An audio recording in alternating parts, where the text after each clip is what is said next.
Hello और नमस्कार दोस्तों, स्वागत है आपका अनलॉक जीएस एकेडमी में। प्रीलिम्स का ब्रह्मास्त्र सीरीज का सेशन 18 है। इस सीरीज में हम चर्चा कर रहे हैं पिछले 10 सालों के पीवाईक्यूज पे। तो आइए डिस्कशन शुरू करते हैं।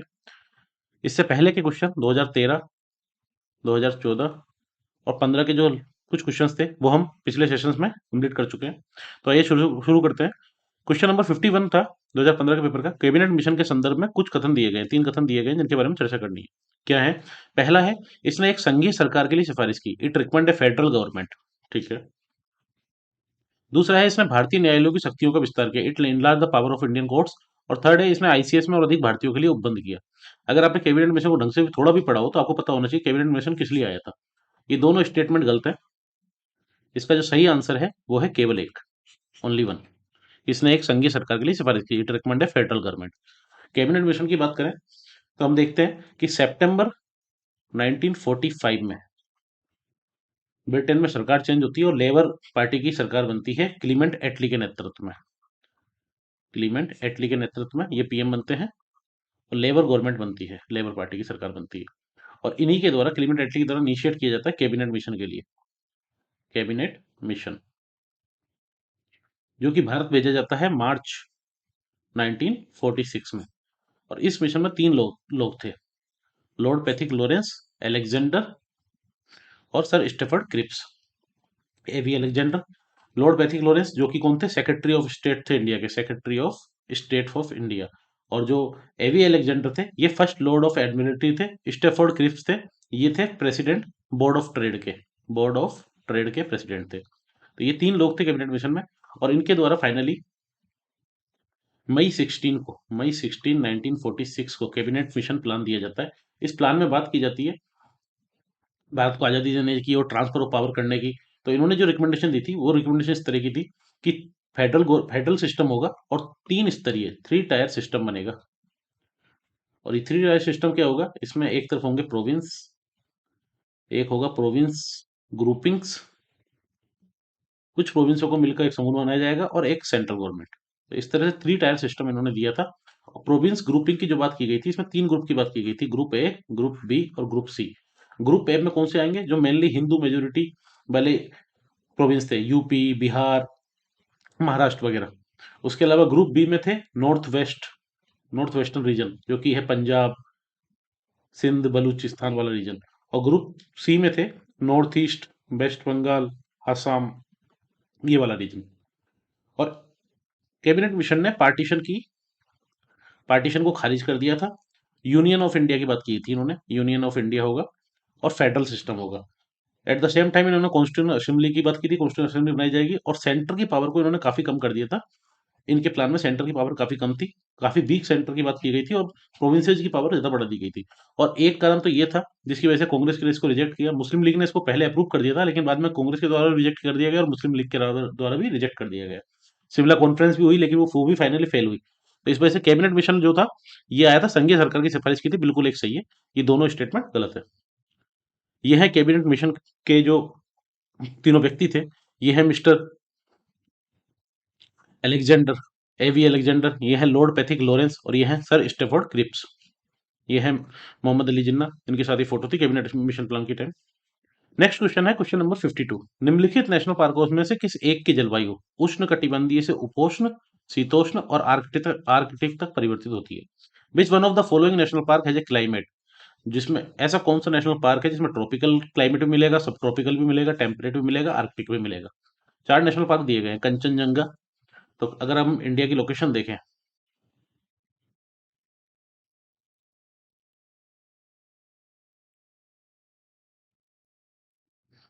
कंचनजंगा मिलता है हमको इस जगह, सिक्किम में। नंदा देवी मिलेगा ये वाले रीजन में। और साथ ही बात करें नेवरा वैली की, तो नेवरा वैली भी कंचनजंगा के नीचे ही मिलता है, वेस्ट बंगाल में। और इधर अरुणाचल प्रदेश में मिलता है नामदफा नेशनल पार्क।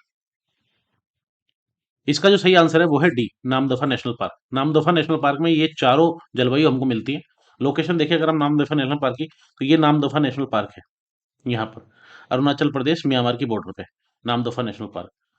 अरुणाचल प्रदेश की नामदफा नेशनल पार्क जो है ये टाइगर रिजर्व भी है, at the same time national park भी है। और इसका जो क्लाइमेट है वो ट्रॉपिकल, सब ट्रॉपिकल, टेम्परेट, आर्कटिक क्लाइमेट तक मिलता है, क्योंकि इसमें कई पीक्स ऐसी हैं जहाँ पर आपको ऊपर जाने पर, एल्टीट्यूड ऊपर बढ़ता जाएगा जैसे जैसे, तो क्लाइमेट ट्रॉपिकल, सब ट्रॉपिकल, टेम्परेट और आर्कटिक क्लाइमेट तक मिलता है। और ये ईस्टर्न हिमालय जो बायोडाइवर्सिटी हॉटस्पॉट है उसका लार्जेस्ट प्रोटेक्टेड एरिया है, और यहीं पर मिजोरम, मणिपुर, कांची रेन फॉरेस्ट मिलते हैं, म्यांमार बॉर्डर पे। साथ ही बात करें अगर अरुणाचल प्रदेश में और नेशनल पार्क हम देखते हैं, तो अरुणाचल प्रदेश में यहीं पर है, ये ईस्ट सियांग डिस्ट्रिक्ट में moulding national park, moulding national park, और ये है नामदफा नेशनल पार्क। साथ ही कुछ वाइल्ड लाइफ सेंचुरी भी हैं, जैसे नामदफा नेशनल पार्क के पास में ही है रामलांग वाइल्ड लाइफ सेंचुरी। मेनली अगर हम बात करें नेशनल पार्क की, तो दो ही नेशनल पार्क इंपॉर्टेंट है, एक है मोलिंग नेशनल पार्क और एक है नामदफा नेशनल पार्क। नेक्स्ट अगर बात करें कंचनजंगा की, तो कंचनजंगा है यहाँ पर, कंचनजंगा जो कि नेपाल वाले रीजन में भी और साथ ही सिक्किम वाले रीजन में ये कंचनजंगा नेशनल पार्क दिखता है आपको। और कंचनजंगा नेशनल पार्क से नीचे ही आते हैं तो ये सिक्किम और वेस्ट बंगाल की बाउंड्री है, और यहीं पे है Neora valley national park, West Bengal में। तो वेस्ट बंगाल का देखें अगर पश्चिम बंगाल का, तो यहीं पर है हमको दिखता है सिंगलीला नेशनल पार्क, और उसी के पास में न्योरा वैली नेशनल पार्क, उसी के पास में हमको दिखता है जल्दापारा नेशनल पार्क, और इससे थोड़ा सा आगे चलते हैं तो बुक्सा नेशनल पार्क, और इधर नीचे की तरफ देखते हैं तो गोरुमारा नेशनल पार्क। उसके अलावा एक नेशनल पार्क है सुंदरबन नेशनल पार्क, जो कि नीचे दिखता है हमको वेस्ट बंगाल में, सुंदरबन डेल्टा के यहाँ पर। तो इस तरह से 6 नेशनल पार्क है वेस्ट बंगाल में, ये हमने कंचनजंगा नेशनल पार्क सिक्किम में देख लिया। साथ ही बात करें नंदा देवी नेशनल पार्क की, तो नंदा देवी नेशनल पार्क है उत्तराखंड में, और ये नंदा देवी बायोस्फीयर रिजर्व है, इसी में है valley of flowers national park और नंदा देवी नेशनल पार्क। ये चमोली वाला जो रीजन देख रहे हैं, ये वाला रीजन, यहाँ पे चमोली और ये गढ़वाल वाला रीजन है, यहीं पर है नंदा देवी, ये नंदा देवी है, ये वैली ऑफ फ्लावर्स है, और ये पूरा पूरा रीजन है national Nanda Devi biosphere reserve. Nanda Devi biosphere reserve भी है, नेशनल पार्क भी है, वर्ल्ड हेरिटेज साइट भी है। साथ ही यूनेस्को का जो world network of biosphere reserve है, उसमें भी इसको सम्मिलित किया गया है नंदा देवी को 2004 में। यहाँ से एक रिवर रोड निकलती है जिसका नाम है Rishi Ganga river, Nanda Devi national park से ऋषि गंगा रिवर।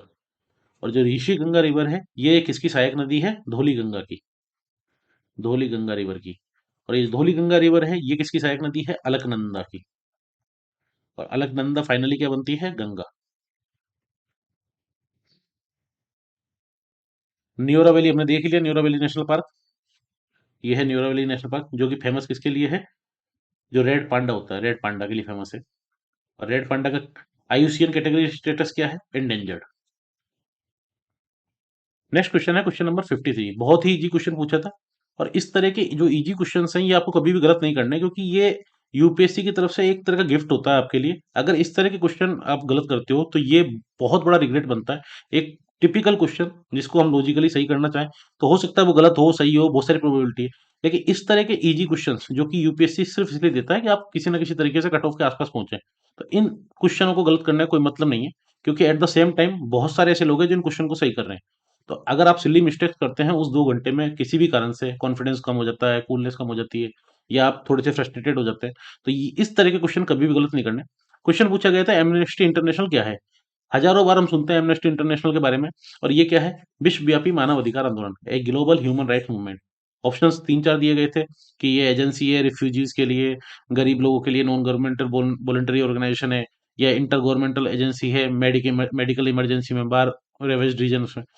कुछ भी नहीं, इसका सीधा सा आंसर है विश्वव्यापी मानव अधिकार आंदोलन। बात करें एमनेस्टी इंटरनेशनल की, तो जो एमनेस्टी इंटरनेशनल है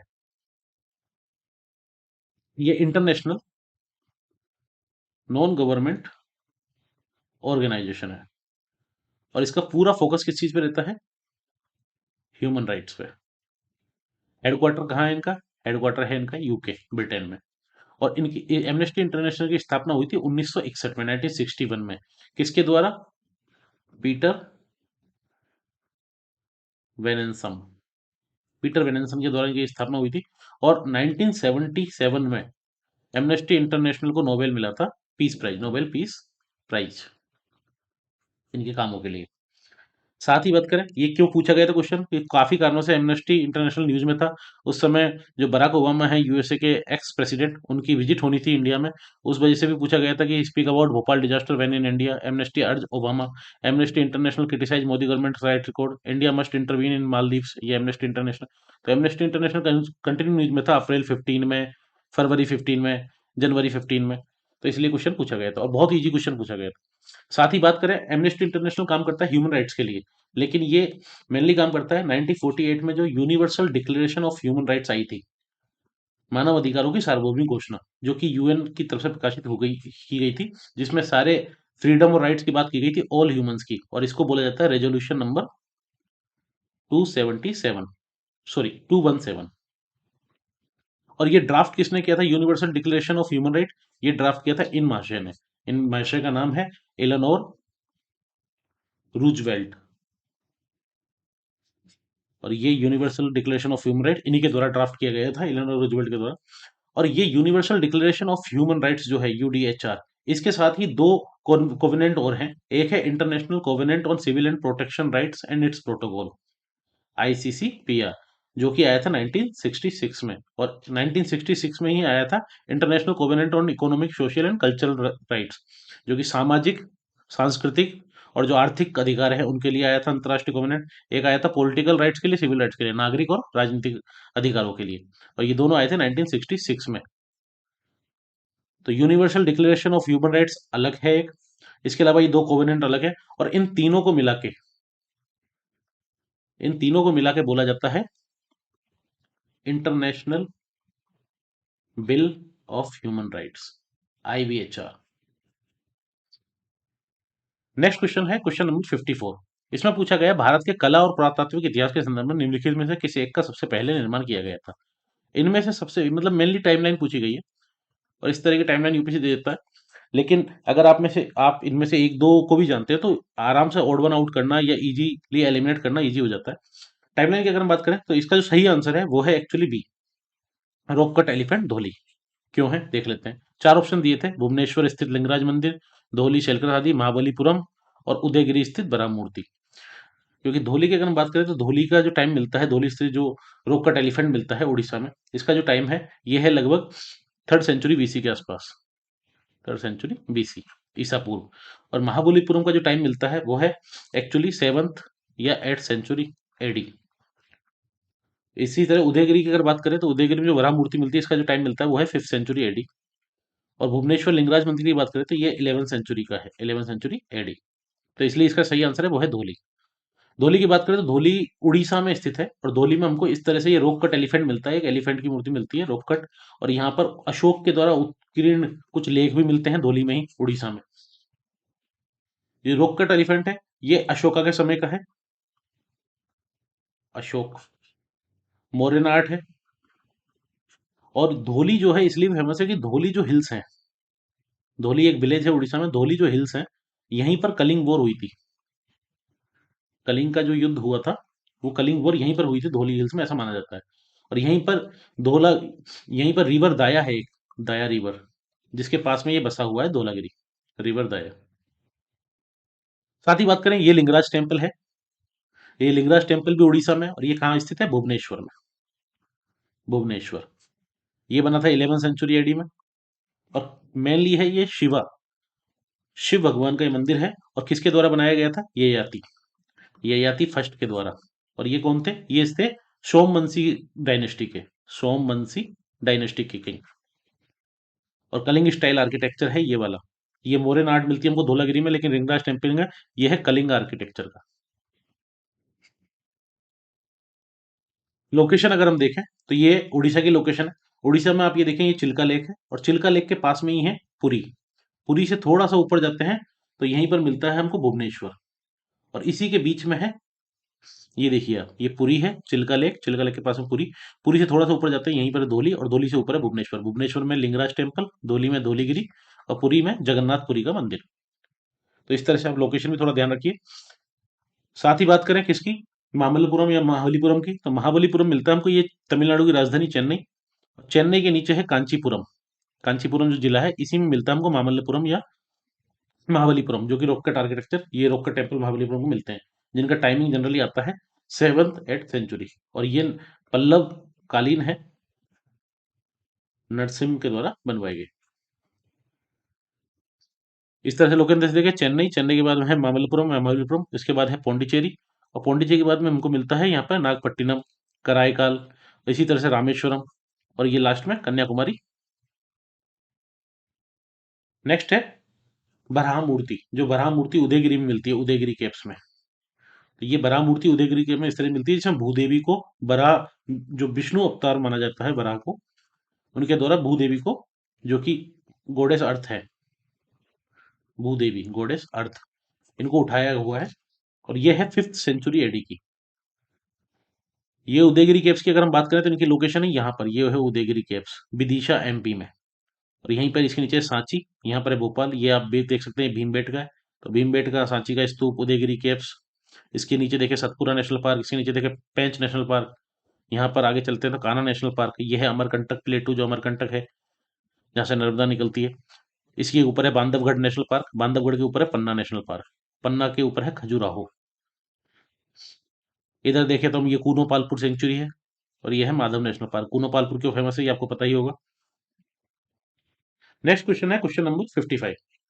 इसमें पूछा गया है, भारतीय इतिहास के संदर्भ में निम्नलिखित में से कौन से सामंती व्यवस्था के अनिवार्य तत्व हैं, अनिवार्य, मैंडेटरी पूछा जा रहा है, essential element of the feudal system in India, Indian history की बात की जा रही है। तो इसमें दो तीन चीजें इंपॉर्टेंट है भारतीय इतिहास के संदर्भ में, क्योंकि सामंती व्यवस्था कई जगह रही है, लेकिन यहाँ पूछा गया भारतीय इतिहास के संदर्भ में सामंती व्यवस्था के अनिवार्य तत्व। इसमें कई जगह हम कंफ्यूज भी हो जाते हैं। जैसे अब इसमें तीन स्टेटमेंट दिए गए हैं। पहला है अत्यंत सशक्त केंद्रीय राजनीतिक सत्ता और अत्यंत दुर्बल प्रांतीय अथवा स्थानिक राजनीतिक सत्ता, a very strong centralised political authority and a very weak provincial और लोकल पॉलिटिकल अथॉरिटी। ये बिल्कुल गलत हो जाता है, क्योंकि सामंती व्यवस्था में जो पावर है वो सब बट जाती है, और जो सेंट्रलाइज्ड पॉलिटिकल अथॉरिटी है ये वीक हो जाती है, ना कि प्रोविंशियल और लोकल अथॉरिटी। तो ये बिल्कुल गलत हो जाता है। एक गलत करने से हमारे पास ऑप्शन निकल के आते हैं बी और सी, दो और तीन, तो मतलब तीन तो सही है। सामंत तथा उसके अधिपति के बीच स्वामीदास संबंध का बनना। दूसरा स्टेटमेंट है भूमि के नियंत्रण तथा स्वामित्व पर आधारित प्रशासनिक संरचना का उदय, emergence of administrative structure based on control and position of land. तो ऑब्वियस सी बात है, लैंड का बहुत यूज होता है सामंती व्यवस्था में, और लैंड का बहुत ज्यादा ट्रांसफर भी होता है, तो ये बिल्कुल सही है। इसका सही आंसर है वो है बी, दो और तीन। फ्यूडल सिस्टम की बात करें तो फ्यूडल सिस्टम इस तरह से होता था, जो ब्रिटेन में एक्चुअली शुरू हुआ था, या यूरोप में कह सकते हैं, जहाँ पे एक राजा होता है, राजा के कुछ नीचे नोबल्स होते हैं, और इन नोबल्स को राजा के द्वारा लैंड दी जाती है, और इन नोबल्स के द्वारा राजा को पैसे दिए जाते हैं और सिपाही दिए जाते हैं, नाइट्स दिए जाते हैं लड़ाई करने के लिए। इसी तरह से ये नोबल्स के ऊपर डिपेंडेंट होते हैं ये नाइट वेसल्स, और ये नाइट वेसल्स क्या करते हैं, ये प्रोटेक्शन देते हैं, मिलिट्री सर्विस देते हैं इन नोबल्स को, और इनको मिलती है लैंड। और इसी तरह से पीजेंट्स होते हैं नीचे नीचे, जिनको लैंड और प्रोटेक्शन मिलती है काम करने के लिए, और ये फूड और सर्विस अवेलेबल कराते हैं नाइट वेसल्स को। तो इस तरह ये फ्यूडल पिरामिड बन जाता है पावर का। तो पावर ऊपर से नीचे ट्रांसफर होती रहती है, तो सेंट्रलाइज पावर है, जो केंद्रीय सत्ता है, ये वीक होने लग जाती है, कमजोर होने लग जाती है, और पावर चारों तरफ बंटने लग जाती है सामंती व्यवस्था में। ये सामंत बन जाते हैं, फिर नीचे और उप सामंत बन जाते हैं, तो पावर कंटिन्यूसली नीचे आती रहती है। नेक्स्ट क्वेश्चन है क्वेश्चन नंबर 56। इसमें पूछा गया biocarbon and fund initiative for sustainable forest landscapes, biocarbon fund initiative for sustainable forest landscape का प्रबंधन निम्नलिखित में से कौन करता है। Who managed biocarbon fund initiative for sustainable forest landscape. तो biocarbon fund initiative for sustainable forest landscape, ISFL. तो ये आईएसएफएल जो बायोकार्बन फंड इनिशिएटिव है, ये आया था कब, 2004 में। इसका सही आंसर है वो है वर्ल्ड बैंक। और ये मल्टीलेटरल फंड है एक्चुअली। बायोकार्बन अगर हम देखें, बायोकार्बन फंड, ये बायोकार्बन फंड की साइड से लिया गया initiative for sustainable forest landscape. तो ये इनिशिएटिव जो है, ये मल्टीलेटरल फंड है, और सपोर्ट किसके द्वारा किया जाता है, डोनर गवर्नमेंट्स के द्वारा, मैनेज किसके द्वारा किया जाता है, वर्ल्ड बैंक के द्वारा, मैनेज्ड बाय वर्ल्ड बैंक। और ये प्रमोट क्या करता है कि ग्रीन हाउस गैसेज जो है इनको कम करने का, रिड्यूस करने का काम करता है, किससे, लैंड सेक्टर से। अब लैंड सेक्टर से कैसे किया जाएगा, तो लैंड यूज प्लानिंग को थोड़ा स्मार्टली किया जाए, जो डिफोरेस्टेशन है उसको कम किया जाए, जो फॉरेस्ट डिग्रेडेशन उसको कम किया जाए डेवलपिंग कंट्रीज में। रेड प्लस का जो टारगेट है उनको सपोर्ट किया जाता है। सस्टेनेबल एग्रीकल्चर की बात की जाए, स्मार्टर जो लैंड यूज प्लानिंग है, भूमि का किस तरह से प्लानिंग की जाएगी उसको थोड़ा स्मार्टली किया जाए, उनकी पॉलिसीज में, प्रैक्टिसेज में वो स्मार्टनेस दिखनी चाहिए। तो इस सब काम होता है बायोकार्बन फंड इनिशिएटिव का। इसको मैनेज कौन करता है, वर्ल्ड बैंक करता है। नेक्स्ट क्वेश्चन है क्वेश्चन नंबर 57। भारत निम्नलिखित में से किसका सदस्य है? India is a member of which among the following? तीन ऑर्गेनाइजेशन के नाम दिए गए हैं। पहला है APEC, Asia Pacific economic corporation. दूसरा है ASEAN, association of south east Asian nation. और तीसरा है ईस्ट एशिया समिट। इनमें से भारत किसका सदस्य है, ये पूछा गया है। एक, दो, तीन ऑप्शन दिए गए 1 एंड 2, केवल तीन, 1, 2, 3, और इनमें से किसी का सदस्य नहीं, नन ऑफ द अबव। इसका जो सही आंसर है वो है केवल तीन, क्योंकि भारत ना आसियान का सदस्य है। आसियान 10 मेंबर्स का ग्रुप है। हाँ, भारत आसियान के साथ आसियान प्लस जो 8 है ईस्ट एशिया समिट, इसमें सदस्य है, तो ये बिल्कुल सही है। और एपेक का सदस्य भी भारत नहीं है, तो भारत इसमें से केवल ईस्ट एशिया समिट का सदस्य है। इसका आंसर हो जाता है केवल तीन, बी ओनली। बात करें एपेक की, तो जो एपेक है, एशिया पैसिफिक इकोनॉमिक कॉर्पोरेशन, ये एशिया और ये पैसिफिक रीजन जो है, इसके पेरीफेरी में जितने देश हैं उन देशों का समूह है, जिनमें से 21 देशों का ये ऑर्गेनाइजेशन है, पैसिफिक रिम के जो। और इनका जो कारण, इनका जो उद्देश्य है वो है फ्री ट्रेड को प्रमोट करना, बढ़ाना। 1989 में ये ऑर्गेनाइजेशन बना था। और इसका जो हेडक्वार्टर है वो हेडक्वार्टर कहाँ पर है, ये सिंगापुर में। सिंगापुर में हम देखें, सिंगापुर में इसका एपेक का हेडक्वार्टर है। बहुत सारे देश है इसमें, चाइना है, रशिया है, यूएसए है, मेक्सिको है, फिलीपींस है, हांगकांग है, जापान है, कोरिया है, पापुआ न्यू गिनी, आसियान के कई देश, न्यूजीलैंड, ऑस्ट्रेलिया। भारत इसका सदस्य नहीं है। नेक्स्ट है आसियान। आसियान की अगर हम बात करें तो आसियान ग्रुपिंग है 10 देशों की, जो साउथ ईस्ट एशिया के 10 देश हैं उनका। उनमें से कौन कौन से देश हैं? इनमें से ये सबसे पहले शुरू हुआ था आसियान 1967 में, 1967 में।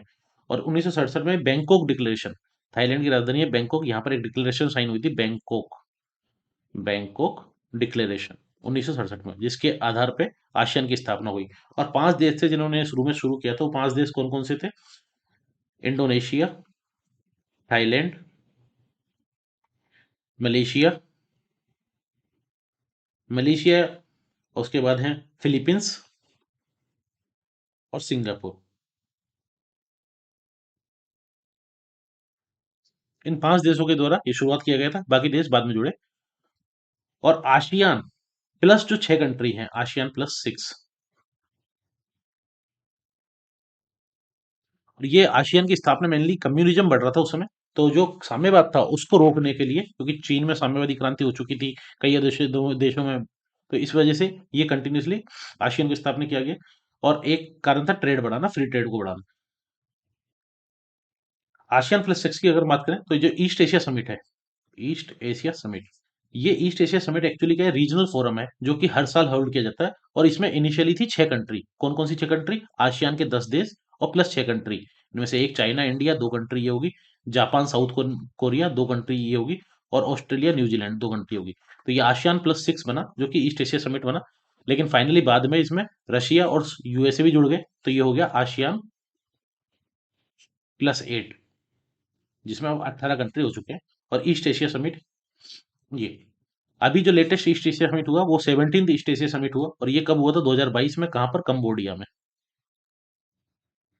पहला ईस्ट एशिया समिट कब शुरू हुआ था? 2005 में। और जनरली जो आसियान लीडर्स की मीटिंग होती है उसी के बाद इसकी एनुअल मीटिंग होती है ईस्ट एशिया समिट की।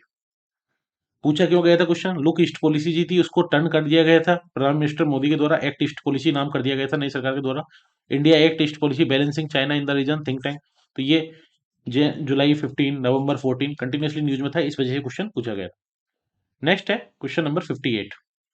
भारत में इस्पात उत्पादन उद्योग को निम्नलिखित में से किसके आयात की अपेक्षा होती है? In India the steel production industry requires the import of, किसका इंपोर्ट चाहिए होता है स्टील प्रोडक्शन इंडस्ट्री को? चार ऑप्शन दिए हैं, शोरा, saltpetre, cell phosphate, rock phosphate, एक है कोकिंग कोयला, कोकिंग कोल, या उपयुक्त सभी। इसका सही आंसर है वो है कोकिंग कोल। क्योंकि साल्ट पीटर की हम बात करें, शोरा की, तो साल्ट पीटर होता है पोटेशियम नाइट्रेट, KNO3। और ये स्टील के प्रोडक्शन में यूज नहीं होता, ये यूज कहाँ होता है? ये जनरली मिनरल के रूप में मिलता है नेचर में, नाइट्रोजन का सोर्स होता है। और ये काम आता है कहाँ पर? फर्टिलाइजर में, फर्टिलाइजर्स में, जो रॉकेट के प्रोपेलेंट्स होते हैं उसमें, गन पाउडर में, गन पाउडर उसमें यूज होता है। इसी तरह से रॉक फॉस्फेट की बात करें तो रॉक फॉस्फेट जो होता है, फोस्फोराइट, ये भी फर्टिलाइजर के लिए ही यूज किया जाता है। कोकिंग कोल जो होता है, कोकिंग कोल, ये काम आता है स्टील इंडस्ट्री में, आयरन स्टील इंडस्ट्री में। और कोल एज ए फ्यूल भी काम आता है, एज फ्यूल, जो ब्लास्ट फर्नेस करने के लिए, और ये कोकिंग कोल को प्रोड्यूस करने के लिए भी कोल काम आता है। कोल से कोक ओवन बनाया जाता है, उसके बाद ब्लास्ट फर्नेस में कोक पैलेट का आयरन ओर और इसको डाला जाता है ब्लास्ट फर्नेस में, और बेसिक ऑक्सीजन फर्नेस में किया जाता है। इस तरह से स्टील बनाया जाता है कास्टिंग करके, रोलिंग करके। तो Coke making, iron making, steel finishing, ये फाइनली 4 स्टेजेस होती हैं स्टील बनाने की। साथ ही बात करें कोकिंग कोल की, तो कोकिंग कोल में अभी की जो न्यूज़ है 2022 की, तो इंडिया सबसे लार्जेस्ट इंपोर्टर बन गया है कोकिंग कोल में, largest importer in world, China को सरपास करके। चाइना सेकंड नंबर पे आ गया। इंडिया ने 2022 में 2022 में 69 मिलियन टन कोकिंग कोल का इंपोर्ट किया है, जो कि है 22% of world coking coal. Question पूछा इसलिए गया था क्योंकि कंटिन्यूस न्यूज में था, unifying duty on coal to save time on testing quality. साथ ही ये बजट 2015 में India to raise import tax on steel to counter China threat. ये बजट 2015 में आया था, तो इस वजह से कारण न्यूज में था। और इस साल 2022 में इसलिए न्यूज में India among the largest coking coal, तो इसको एक बार जरूर पढ़ के जाना कोकिंग कोल के बारे में, स्टील इंडस्ट्री के बारे में और कोल के बारे में, क्योंकि कोल काफी न्यूज में रहा है। और कोल पे कुछ ना कुछ क्वेश्चन किसी कोल अलायंस को लेके या किसी चीज को लेके बन सकता है। नेक्स्ट क्वेश्चन है क्वेश्चन नंबर 59। भारत के संविधान में पांचवी अनुसूची और छठी अनुसूची के उपबंध में निम्नलिखित में से किस लिए किए गए। मैंने जैसे आपको शुरू में बताया था, कुछ क्वेश्चन इस तरह के इजी क्वेश्चन होते हैं जिनको आपको बिल्कुल नहीं छोड़ना है, और ये क्वेश्चन कभी भी गलत नहीं करने, कितनी बिल्कुल भी सिली मिस्टेक इन क्वेश्चन के लिए नहीं कर सकते आप, ऑप्शन ही नहीं है ये। किस लिए चार ऑप्शन दिए गए, अनुसूचित जनजातियों के हित के संरक्षण के लिए, इंटरेस्ट के लिए, स्टेट की बाउंड्रीज डिटरमाइन करने के लिए, पंचायतों की शक्तियों के लिए, सभी सीमावर्ती राज्यों के हितों के संरक्षण के लिए। अब आपको अच्छे से पता है इसका क्या आंसर है, अनुसूचित जनजातियों के हितों के संरक्षण के लिए, protect the interest of scheduled tribes. बहुत ही सिंपल, बहुत ही इजी क्वेश्चन था। बात करें फिफ्थ शेड्यूल की, तो फिफ्थ शेड्यूल जो है, पांचवी अनुसूची, इसमें बात की जाती है एडमिनिस्ट्रेटिव और कंट्रोल ऑफ किसका, कौन सा एरिया का, शेड्यूल एरिया। जो शेड्यूल एरियाज हैं, अनुसूचित जो स्थान है और जो शेड्यूल ट्राइब्स हैं, उनके बारे में। लेकिन बात करें सिक्स शेड्यूल की, तो सिक्स शेड्यूल में भी यही प्रावधान है, एडमिनिस्ट्रेशन ऑफ ट्राइबल एरियाज, जितने भी जनजातियों के एरियाज हैं उनका एडमिनिस्ट्रेशन करना।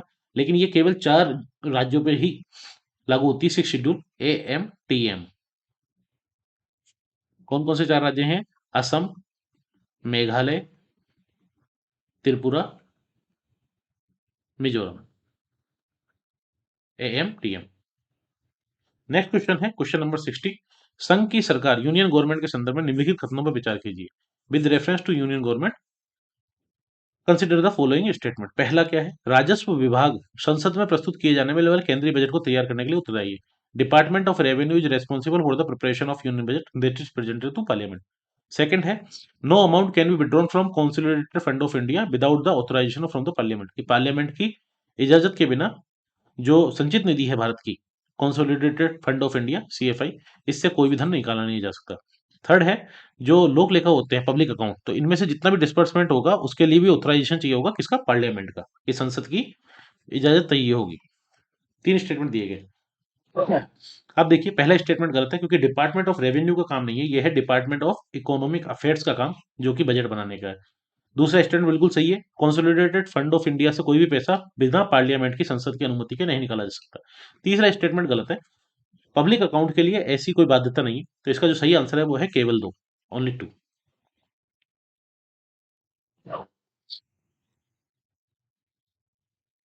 जो आर्टिकल 266 है संविधान का, उस पर चर्चा की गई है किस चीज की, कंसोलिडेटेड एनुअल फाइनेंशियल स्टेटमेंट की, सॉरी, एनुअल फाइनेंशियल नहीं, कंसोलिडेटेड फंड ऑफ इंडिया की। साथ ही बात की गई है किसकी, पब्लिक अकाउंट्स की, पब्लिक अकाउंट ऑफ इंडिया। और इसी तरह से आर्टिकल 267, अनुच्छेद 267 में बात की गई है किसकी, जो कंटिजेंसी फंड ऑफ इंडिया है, कंटिजेंसी फंड ऑफ इंडिया। और ये कंटिजेंसी फंड ऑफ इंडिया किसके प्रसार पर्यंत होता है, राष्ट्रपति के अधिकार में, और राष्ट्रपति की तरफ से इसका देखरेख कौन करता है, फाइनेंशियल सेक्रेटरी, जो वित्त सचिव होते हैं ये। साथ ही बात करें पब्लिक अकाउंट की, कंसोलिडेटेड फंड ऑफ इंडिया से कोई भी पैसा पार्लियामेंट की अप्रूवल के बिना नहीं निकाला जा सकता, पार्लियामेंट की अप्रूवल चाहिए। पब्लिक अकाउंट के लिए कोई पार्लियामेंट अप्रूवल नहीं चाहिए, और इसी तरह से कंटीजेंसी फंड ऑफ इंडिया के लिए कोई पब्लिक अप्रूवल नहीं चाहिए। ये एग्जीक्यूटिव एक्शन से ही हो जाते हैं, एग्जीक्यूटिव एक्शन से ऑपरेट होते हैं, और विदाउट पार्लियामेंट अप्रूवल। और पब्लिक अकाउंट कौन सा होता है? ये पब्लिक अकाउंट होता है जिसमें जितना भी प्रोविडेंट फंड का या सेविंग डिपॉजिट का, रेमिटेंसेस का जो पैसा आता है, ये पैसा पब्लिक अकाउंट में जमा होता है। नेक्स्ट क्वेश्चन है क्वेश्चन नंबर 61। निम्नलिखित में से कौन भारत के संविधान का अभिरक्षक है, custodian of the constitution of India? Bharat के राष्ट्रपति, भारत के प्रधानमंत्री, लोकसभा सेक्रेटरीट, सचिवालय या सुप्रीम कोर्ट ऑफ इंडिया? इसका सही आंसर है सुप्रीम कोर्ट ऑफ इंडिया। अब ये देखिए जनवरी 15 का एक आर्टिकल है, with due respect but the CGI thinks of PM is valuable information but it's kept bat. ये इंडियन एक्सप्रेस का एक आर्टिकल आया था जिसमें एक सिंपल सी बात पहली लाइन की गई थी, the Supreme Court is the custodian of the constitution of India and the higher judiciary has played a crucial role in supporting the separation of. तो ये custodian of India Supreme Court of India है, जो कि अभिरक्षक है। और ये supreme court जो है कस्टोडियन ऑफ इंडिया है, इंटरप्रिटेटर ऑफ कॉन्स्टिट्यूशन, संविधान का वर्णन करने वाला, साथ ही बेसिक स्ट्रक्चर की धारणा देने वाला, guardian guardian of fundamental rights, जो कि आर्टिकल 32 से आता है, साथ ही जुडिशियल रिव्यू की पावर इनको प्राप्त है, इंटीग्रेटेड पावरफुल और इंडिपेंडेंट जुडिशरी है वर्ल्ड की। तो ये कस्टोडियन ऑफ कॉन्स्टिट्यूशन कौन है? Supreme Court of India. Next question है क्वेश्चन नंबर 62, और ये भी बहुत ही इजी क्वेश्चन था। इस तरह के क्वेश्चन बिल्कुल याद रखने हैं आपको, इनमें सिली मिस्टेक नहीं करनी। दो स्टेटमेंट दिए गए हैं। पहला है त्वरित सिंचाई लाभ कार्यक्रम, जो कि एक्सीलरेटेड इरिगेशन बेनिफिट प्रोग्राम है। इसके बारे में बात की गई है कि 1996-97 में लॉन्च किया गया था, और किस कारण से? गरीब किसानों को ऋण सहायता उपलब्ध कराने के लिए, जो पुअर फार्मर्स है उनके लिए लोन देने के लिए। सेकंड है कमांड क्षेत्र विकास कार्यक्रम, कमांड एरिया डेवलपमेंट प्रोग्राम। ये 74-75 में शुरू किया गया था, किस लिए? वाटर यूज इफिशियंसी के लिए, जल उपयोग दक्षता के विकास के लिए शुरू किया गया था। इसका जो सही आंसर है वो है केवल दो, बी, दूसरा। क्योंकि जो एआईबीपी है, एक्सेलरेटेड इरिगेशन बेनिफिट प्रोग्राम, त्वरित सिंचाई लाभ कार्यक्रम, ये सही बात है 96-97 में ही शुरू हुआ था एक्चुअली, लेकिन सॉरी किसानों के लिए नहीं था। तो accelerated irrigation benefit programme AIBP, इसकी स्थापना की गई थी 96-97 में ही ये योजना आई थी, और इसका काम था लोन देना, किसको? स्टेट्स को, ना कि पुअर फार्मर्स को। तो राज्यों को, स्टेट्स को लोन देने के लिए ये योजना लाई गई थी, और लोन के लिए देना था कि जो मेजर और मीडियम इरिगेशन प्रोजेक्ट थे, सिंचाई के जो प्रोजेक्ट थे, जो किसी कारण से रुके हुए थे या फंडिंग नहीं थी, स्टेट्स के पास पैसे नहीं थे, और वो कंप्लीशन के एडवांस स्टेज स्टेज में, जो का मतलब ऑलमोस्ट कंप्लीट ही होने वाले हैं कुछ काम से, और जिनको प्लानिंग कमीशन के द्वारा, जो योजना आयोग था उनके द्वारा, उसके द्वारा क्लियर कर दिया गया है, उन प्रोजेक्ट को लोन दिया जाता था एआईबीपी में, ताकि उन प्रोजेक्ट्स को जल्दी से एक्सीलरेट किया जाए, जिसमें इसमें लिखा हुआ एक्सीलरेट इरिगेशन बेनिफिट प्रोग्राम, जो इनका इरिगेशन का बेनिफिट मिले लोगों को, और इसके लिए इसको एक्सीलरेट किया जाए, तेजी लिखाई जाए। तो इसलिए ये आया था, और इसमें जो पैसा दिया जाता था वो दिया जाता था 2:1 रेशियो में। इस सेंटर की तरफ से 2 रुपए दिए जाएंगे, और स्टेट की तरफ से 1 रुपए, इस रेशियो में 2:1 में। सॉरी। साथ ही बात करें कमांड एरिया डेवलपमेंट प्रोग्राम की, तो कमांड एरिया डेवलपमेंट प्रोग्राम ये आया था 1974-75 में, सेंट्रल स्पॉन्सर स्कीम थी, और ये इसलिए आया था जो इरिगेशन पोटेंशियल है, जितनी संभावना है इरिगेशन पोटेंशियल जो जो है देश का, उसको जो गैप है उसको बढ़ाया जा सके, कम किया जा सके, और ये इरिगेशन पोटेंशियल बढ़ाया जा सके। जो कई जगह इरिगेशन पोटेंशियल तो खूब है, लेकिन वो कंप्लीट नहीं हो पा रहा, तो उस पोटेंशियल को बढ़ाना और उस गैप को फिल करना, तो इसलिए ये लाया गया था। तो जो इरिगेशन वाटर है, सिंचाई का जो पानी है, ये फील्ड्स तक पहुंचे, किसानों के खेत तक पहुंचे, ये इसका काम था। और मेनली इसका काम था प्रोडक्टिविटी बढ़ाना, प्रोडक्टिविटी जो उत्पादकता है उसको बढ़ाने के लिए। तो इसके लिए फील्ड चैनल्स बनाने पड़ेंगे, लैंड शेपिंग करनी पड़ेगी, कुछ वाटर सप्लाई को रोटेट करना पड़ेगा, इस तरह से ये पूरा काम था। और फाइनली फिर इसका नाम चेंज कर दिया गया 2004 में, और इसका नाम चेंज करके कर दिया गया command area development and water management programme. और फिर 2015-16 में इसको प्रधानमंत्री कृषि सिंचाई योजना के अंतर्गत डाल दिया गया, कमांड एरिया डेवलपमेंट प्रोग्राम को। पूछा क्यों गया था क्वेश्चन ये? क्योंकि ये न्यूज में था। Water projects under cloud as centre cuts its share of funds. इसी के अलावा Sardar Sarovar project will get 25% central assistance under AIBP. ये जुलाई 14 की न्यूज है। तो इस तरह से न्यूज में था, इस वजह से ही पूछा गया था। नेक्स्ट है क्वेश्चन नंबर 63, जेनेटिक इंजीनियरिंग अनुमोदन समिति, GEAC, genetic engineering appraisal committee, ये किसके अधीन बनाई गई? चार एक्ट के नाम दिए गए। पहला है फूड सेफ्टी स्टैंडर्ड्स एक्ट, दूसरा है geographical indications of goods act registration and protection, तीसरा है एनवायरमेंटल प्रोटेक्शन एक्ट और फोर्थ है wild life protection act. Genetic engineering appraisal committee जो आई थी जीईएसी, ये एपेक्स बॉडी थी किसकी, मिनिस्ट्री ऑफ एनवायरमेंट फॉरेस्ट की, और इसका मेनली काम क्या था, जो जेनेटिक इंजीनियरिंग जो ऑर्गेनिज्म है, जीई ऑर्गेनिज्म जो है, जिस समय उस समय आप देखो तो बीटी जो एग्रीकल्चर की बात की जा रही थी, बीटी बैंगन या बीटी कपास, तो इस तरह से ये काफी ज्यादा न्यूज में था। और ये जेनेटिक इंजीनियरिंग अप्रोजल अप्रेजल कमेटी थी, इसका काम था जो फील्ड ट्रायल करने जेनेटिक इंजीनियरिंग में, उसको ट्रायल करने के लिए परमिशन दी जाती थी इस कमेटी के द्वारा, और ये बनाई जाती थी। अब आप देखिए इसमें से आप वन्य जीव संरक्षण अधिनियम को काट सकते हैं, इजीली एलिमिनेट कर सकते हैं। साथ ही geographical indication of goods, GI tags किसके लिए दिया जाता है, तो ये उसके लिए नहीं है। साथ ही फूड सेफ्टी स्टैंडर्ड्स एक्ट इससे रिलेटेड नहीं है, जिसका सही आंसर है वो है सी, पर्यावरण संरक्षण अधिनियम 1986, उसके अंतर्गत ये बनाई गई थी। जीईएससी की अगर हम बात करें, जीईएससी, तो ये एपेक्स बॉडी थी किसमें, मिनिस्ट्री ऑफ एनवायरमेंट फॉरेस्ट में, और बनाई किसके अंतर्गत गई थी, एनवायरमेंट प्रोटेक्शन एक्ट 1986 के अंतर्गत। इसके अंतर्गत GE, genetic engineering organism order rules बनाए गए थे 1989 में, उसके अंतर्गत जीएसी बनाई गई थी। और इसका मेनली काम क्या था कि अप्रूव करना उन एक्टिविटीज को जिनमें लार्ज स्केल यूज होगा हैजार्डस और रिकॉम्बिनेंट इंडस्ट्रियल प्रोडक्शन का। इसी तरह से जो जीई ऑर्गेनिज्म है, जेनेटिक इंजीनियरिंग ऑर्गेनिज्म है, उनके प्रोडक्शन को लेके या ट्रायल्स को लेके, उनके रिसर्च को लेके जो अप्रूव करने का काम था प्रपोजल को, अप्रूवल कहाँ से आएगा, तो वो अप्रूवल रिकमेंडेशन जो आएगी वो जीईएसी से आती है। नेक्स्ट क्वेश्चन है, पूछा क्यों गया था, क्योंकि उस समय जो अगर 14 की बात करें तो 14 में एक थोड़ा सा ब्लंडर ये हो गया था कि एनवायरमेंट मिनिस्ट्री ने क्लेरिफाई किया था कि हमने जो जीएम क्रॉप्स हैं इनके लिए कोई भी अप्रूवल नहीं दिया फील्ड ट्रायल के लिए, लेकिन उसके बावजूद जीएसी के द्वारा कुछ फील्ड ट्रायल्स करवाए गए थे कुछ जीएम क्रॉप्स को लेके। उस वजह से काफी ज्यादा डिबेटेबल न्यूज हो गई थी और फिर इन्वायरमेंट मिनिस्ट्री को आना पड़ा कि हमने कोई क्लियरेंस नहीं दिया है, हमने कोई अप्रूवल नहीं दिया है, ये जीईएसी की तरफ से अप्रूवल गया है, सरकार का इसमें कुछ लेना देना नहीं है, जीईएसी ने अप्रूवल दिया है जो कि उसके लिए कॉम्पिटेंट अथॉरिटी है। इस वजह से न्यूज में था, ये इसलिए क्वेश्चन पूछा गया था। नेक्स्ट क्वेश्चन है question number 64, Mekong Ganga cooperation, Mekong Ganga सहयोग के बारे में। इसमें 6 देशों की पहल है, इनमें से कौन से देश इन 6 देशों में नहीं आते हैं, जिन 6 देशों में के पहले मेकोंग गंगा कोऑपरेशन, तो इनमें से कौन से देश हैं जो इन 6 देशों में नहीं आते हैं, बांग्लादेश, कंबोडिया, चीन, म्यांमार, थाईलैंड। अब देखिए मेकोंग गंगा कोऑपरेशन, मेकोंग नदी है निकलती कहाँ से, चाइना से, लेकिन चीन इसका पार्ट नहीं है, तो ये गलत हो जाता है। तीसरा गलत, तीसरा गलत। इसका जो सही आंसर है, सॉरी, गलत नहीं, क्योंकि हमको इसमें से वही देश देखने हैं जो कि इसके पार्ट नहीं है, तो चीन इसका पार्ट नहीं है, बिल्कुल सही है। तो इसका आंसर बी या सी में से होगा, क्योंकि चीन इसमें दो तीन चार, तो दो तीन कंबोडिया चीन में, कंबोडिया ऑब्वियस सी बात इसका पार्ट है। एक और तीन सी जो है बांग्लादेश और चीन, ये है सही आंसर।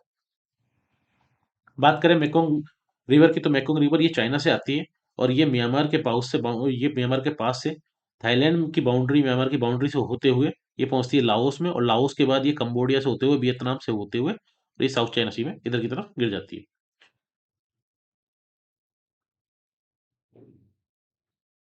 साथ ही बात करें मेकोंग गंगा कोऑपरेशन की, तो मेकोंग गंगा कोऑपरेशन जो है एमजीसी, ये कोऑपरेशन है किसका, इंडिया प्लस 5 देशों का हो।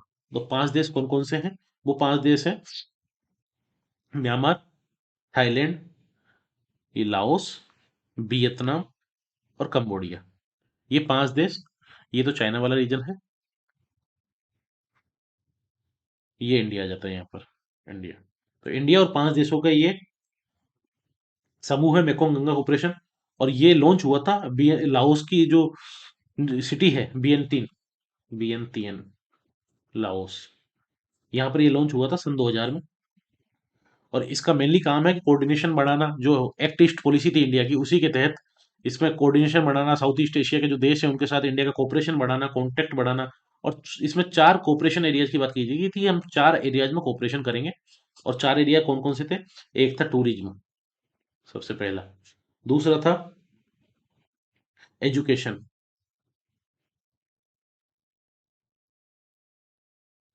दूसरा था, तीसरा था कल्चर, और फोर्थ था ट्रांसपोर्टेशन, ट्रांसपोर्टेशन। और इसके लिए ग्रुप बना दिए गए थे, कोऑपरेशन के लिए उनका लीडर बना दिए गए थे। जैसे टूरिज्म की अगर बात करें तो टूरिज्म के लिए जो लीडर बनाया गया था वो बनाया गया था थाईलैंड को। एजुकेशन की अगर हम बात करें तो एजुकेशन के लिए भारत, शिक्षा के लिए तो शिक्षा के लिए बनाया गया भारत को। कल्चर की हम बात करें तो कल्चर के लिए बनाया गया था कंबोडिया को। इसको आप ऐसे भी याद रख सकते हैं, टूरिज्म के लिए ओबीसी बात है, थाईलैंड फेमस है। एजुकेशन के लिए किसी समय में भारत एजुकेशन का गढ़ था, तो इंडिया का भी याद रख लीजिए। कल्चर के लिए कंबोडिया में क्या है, अंकोर वाट है। और ट्रांसपोर्टेशन के लिए बनाया गया था लाओस को।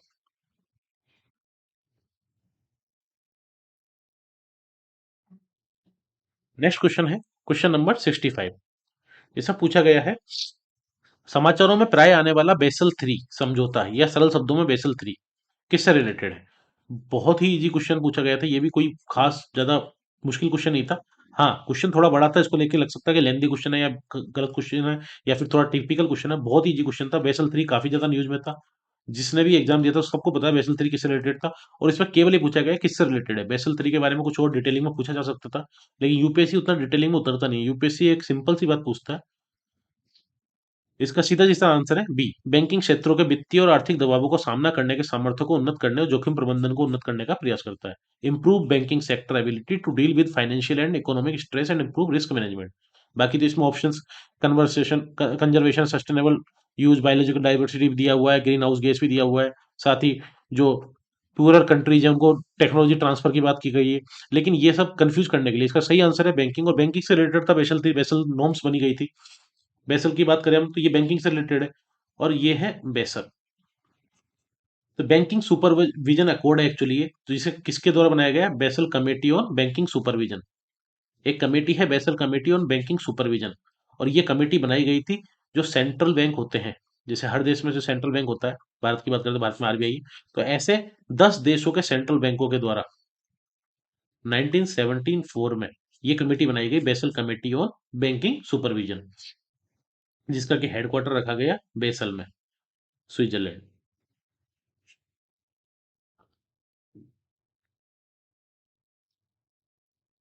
अभी की बात करें तो अभी इस कमेटी में है 45 देश सदस्य हैं, 45 देश मेंबर्स हैं इसके, इंडिया भी उसका मेंबर है। सेक्रेटरीट कहाँ पर है? बेसल, स्विट्जरलैंड में।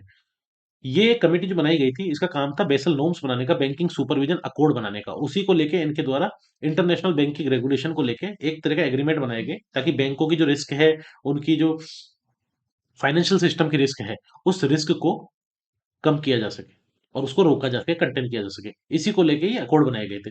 तो पहला जो अकॉर्ड बना था वो बना था बेसल फर्स्ट, और ये कब आया था? 1988 में, जिसमें बात की गई थी क्रेडिट रिस्क की, कि जो क्रेडिट रिस्क है उसको लेके कोई बात की जाए। इंडिया के द्वारा, भारत के द्वारा अगर हम बात करें तो भारत ने 1999 में इसको बेसल फर्स्ट को अपनाया था, और अपने बैंकों के लिए जो कैपिटल और रिस्क वेट है जो बैंकों का, उसको डिफाइन किया था।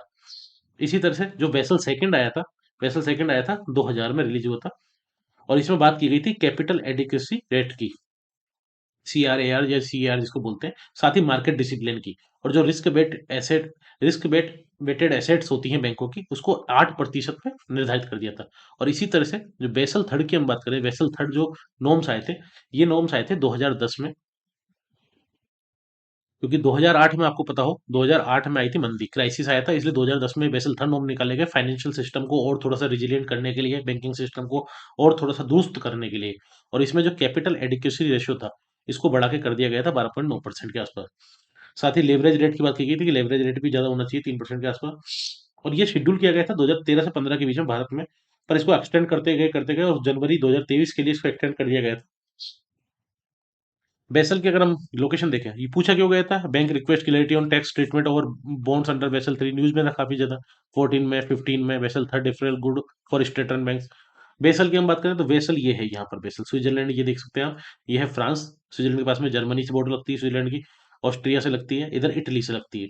और यहीं पर है लेक जेनेवा, और जेनेवा के पास में ही जेनेवा, जहाँ पर जेनेवा में काफी सारी मीटिंग होती है, जेनेवा कन्वेंशन वगैरह। और ये आप देख सकते हैं बेसल, ये राइन रिवर है, जो कि फ्रांस जर्मनी की बॉर्डर से निकल रही है, और ये राइन रिवर। बेसल कहाँ पे अवस्थित है? जर्मनी, फ्रांस और स्विट्जरलैंड के ट्राई जंक्शन पे, तो ये बेसल अवस्थित है, यहाँ पर बेसल। नेक्स्ट क्वेश्चन है, और कल्चरल कैपिटल माना जाता है बेसल को, स्विट्जरलैंड की कल्चरल कैपिटल, सांस्कृतिक राजधानी माना जाता है। नेक्स्ट क्वेश्चन है क्वेश्चन नंबर 66। इसमें पूछा गया है, अब ये देखिए, ये क्वेश्चन बहुत इजी क्वेश्चन था, बहुत सिंपल क्वेश्चन था, बहुत कंफ्यूजिंग भी था एट द सेम टाइम। पूरे वर्ष 30 डिग्री नॉर्थ से 60 डिग्री साउथ अक्षांशों के बीच बहने वाली हवाएं पछुआ पवनें कहलाती हैं। The winds which blow between 30 degree north and 60 degree south latitudes throughout the year are known as westerlies. दूसरा है भारत के उत्तर पश्चिम क्षेत्र में, जो इंडिया का नॉर्थर्न वेस्टर्न वाला रीजन है, यहाँ पर शीतकालीन वर्षा लाने वाली जो आर्द्र वायु संयतियां हैं, जो मोइस्ट एयर मासेज हैं, जो कि विंटर रेन्स लाती है नॉर्थ वेस्टर्न रीजन में, ये वेस्टर्लीज का पार्ट है, पछुआ हवाओं का पार्ट है। इसका जो सही आंसर है वो है बी। पहला क्यों गलत है? पहला इसलिए गलत है, हम देखें एक बार। जो विंड्स बहती हैं 0 डिग्री से लेके इक्वेटर से लेके 30 डिग्री नॉर्थ या 30 डिग्री साउथ तक जो विंड्स बहती हैं उनको हम बोलते हैं ईस्टर्लीज, पूर्वी पवने, ईस्टर्ली विंड्स या ट्रेड विंड्स इसको बोलते हैं, व्यापारिक पवने। पर जो 30 डिग्री नॉर्थ से 60 डिग्री नॉर्थ या 30 डिग्री साउथ से 60 डिग्री साउथ जो पवने बहती है इनको बोलते हैं हिंदी में पछुआ पवने, इंग्लिश में वेस्टर्लीज पवने, जो कि बहती है वेस्ट से ईस्ट की तरफ। लेकिन क्वेश्चन क्या पूछा गया है? पहला स्टेटमेंट हम देखें, पूरे वर्ष 30 डिग्री नॉर्थ से 60 डिग्री साउथ, अगर 60 डिग्री नॉर्थ होता यहाँ पर या यहाँ पर भी साउथ होता, दोनों जगह साउथ साउथ होता, तो ये स्टेटमेंट सही होता। इस स्टेटमेंट में सारी बात ठीक है, पछुआ पवनें ही बहती हैं, पर 30 डिग्री नॉर्थ से 60 डिग्री नॉर्थ के बीच में बहती हैं, या फिर 30 डिग्री साउथ से 60 डिग्री साउथ के बीच में बहती हैं।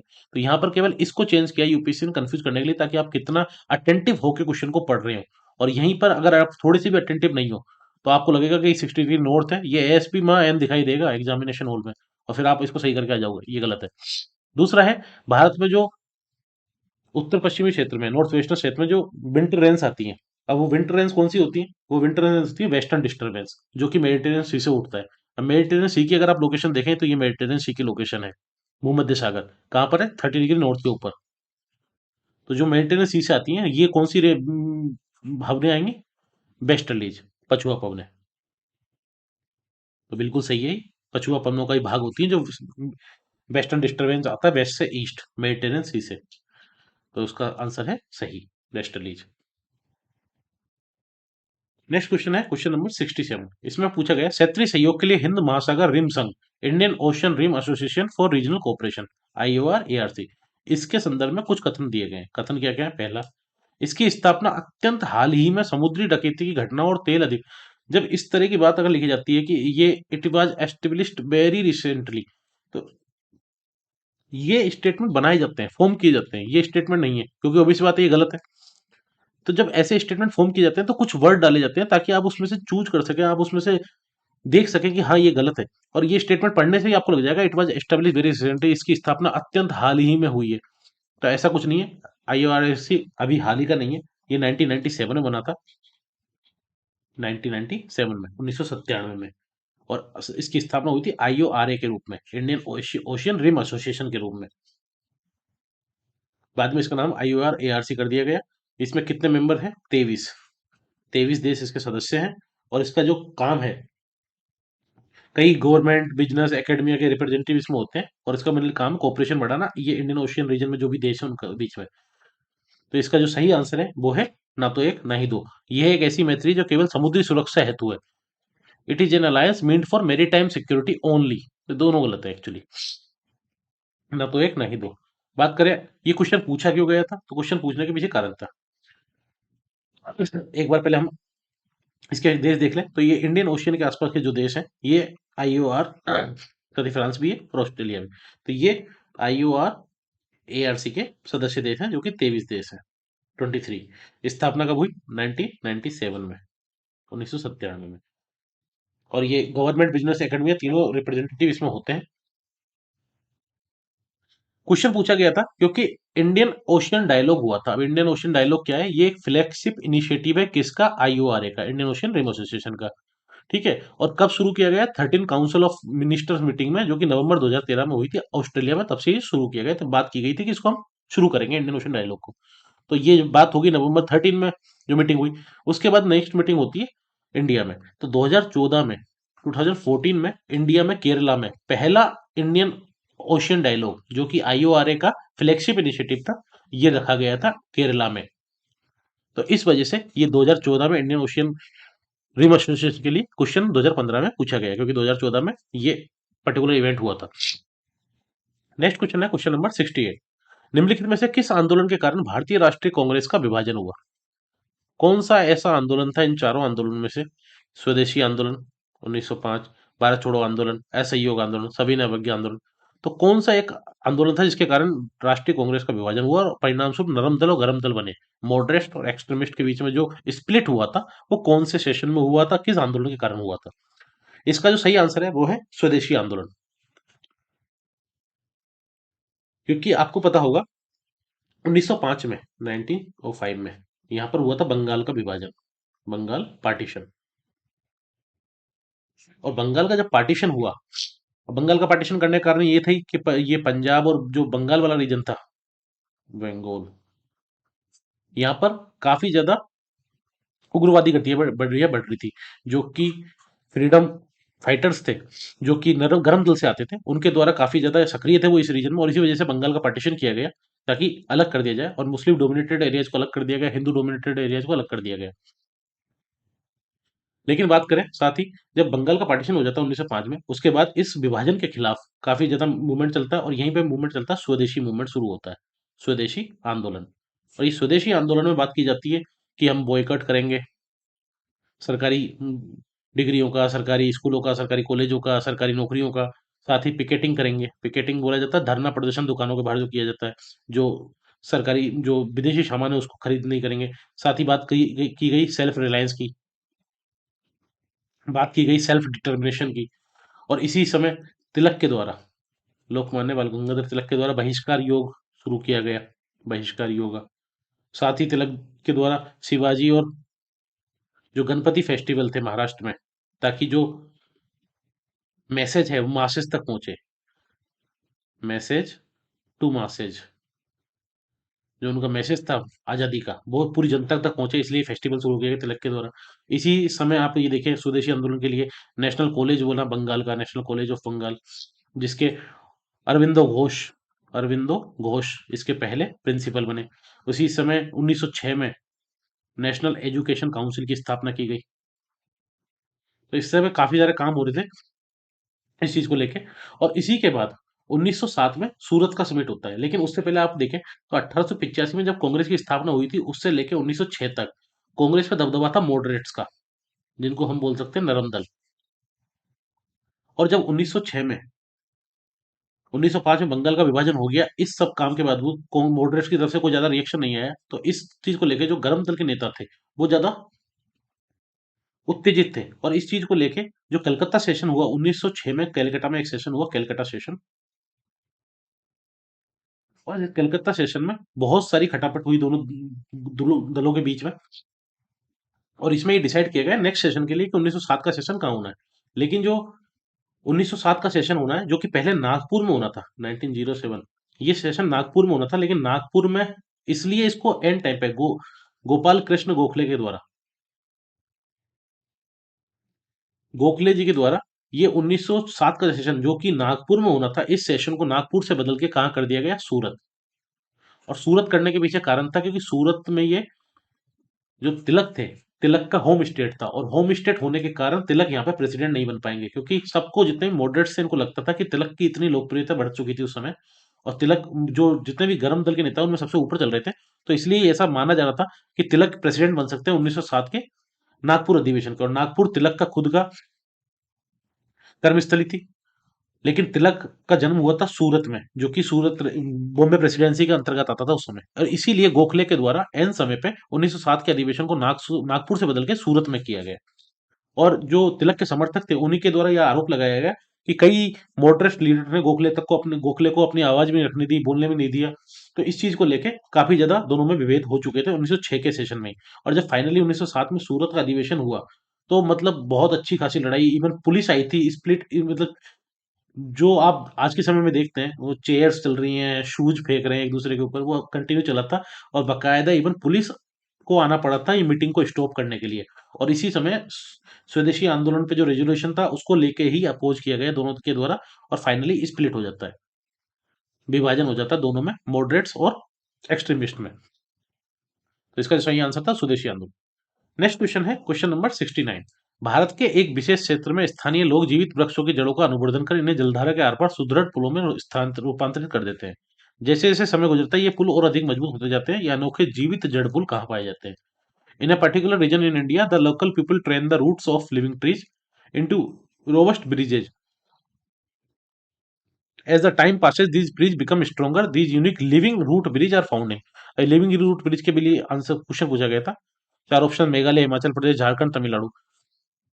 इसका सही आंसर है वो है मेघालय।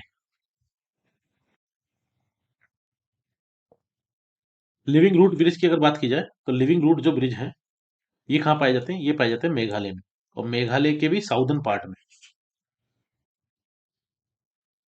और ये एक तरह के सस्पेंशन ब्रिज होते हैं। सस्पेंशन ब्रिज, सस्पेंशन ब्रिज वो होते हैं, जैसे अगर आपने देखा हो ब्रिज, तो इस तरह के सस्पेंशन ब्रिज होते हैं जो कि केबल से बंधे होते हैं। तो इस तरह से इनको केबल से तो नहीं बांधा जाता, लेकिन केबल की जगह इनमें यूज किए जाते हैं जो एरियल रूट्स होते हैं। अब ये रूट्स कौन से पेड़ के होते हैं, कौन से पेड़ की जड़ें होती हैं? ये होती हैं रबर की। रबर के जो पेड़ होते हैं, रबर फैक्ट्रीज, जो कि खासी और जयंतिया हिल्स की तरफ होते हैं, और खासी और जयंतिया जो ट्राइब्स हैं इनके द्वारा इनको हैंडमेड रूप से बनाया जाता है। इन रूट्स के द्वारा इनको गुथ के इन ट्रीज को, इन ब्रिज को बनाया जाता है एक्चुअली। ये नागालैंड में मिलते हैं, मेघालय के अलावा नागालैंड में मिलते हैं, और एट द सेम टाइम ये इंडोनेशिया में पाए जाते हैं, लिविंग रूट ब्रिज।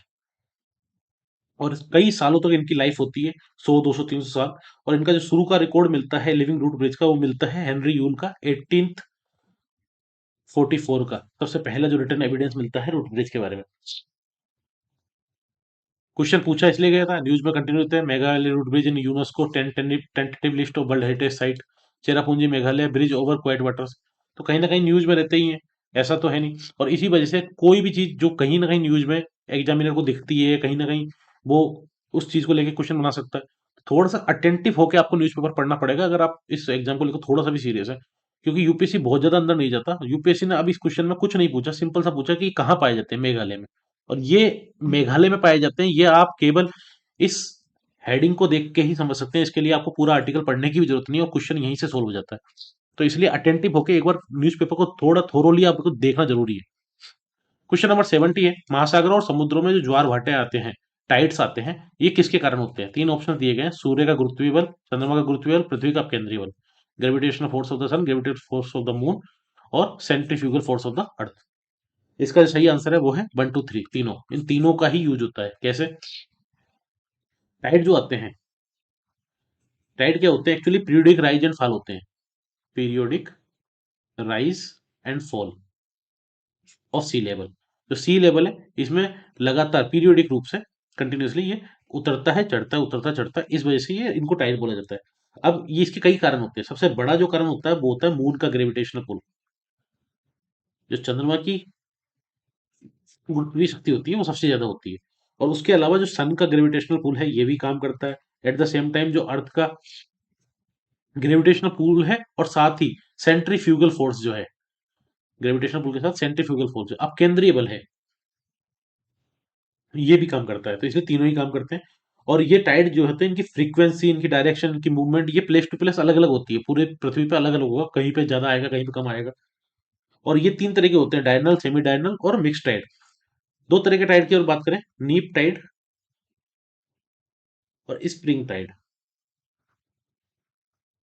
नीप टाइड कौन से होते हैं? नीप टाइड होते हैं जब मून और सन एक दूसरे से राइट एंगल पे आ जाते हैं, ईच अदर से। जैसे यहाँ पर ये नीप टाइड बनता है जब एक दूसरे से एंगल पे आ जाते हैं। मून मून अगर इधर चले जाएगा, लेकिन मून, सन और अर्थ जब तीनों एक उसमें रोटेशन में होते हैं, तो जो टाइड बनता है वो होता है स्प्रिंग टाइड।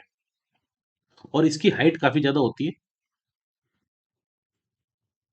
क्योंकि ये स्ट्रेट टाइम में होता है और तीनों का कंटिन्यूअसली प्रभाव होता है और ज्यादा प्रभाव होता है, इसलिए इसकी हाइट ज्यादा होती है। और ये कब होता है? Full moon. नेक्स्ट क्वेश्चन है क्वेश्चन नंबर 71।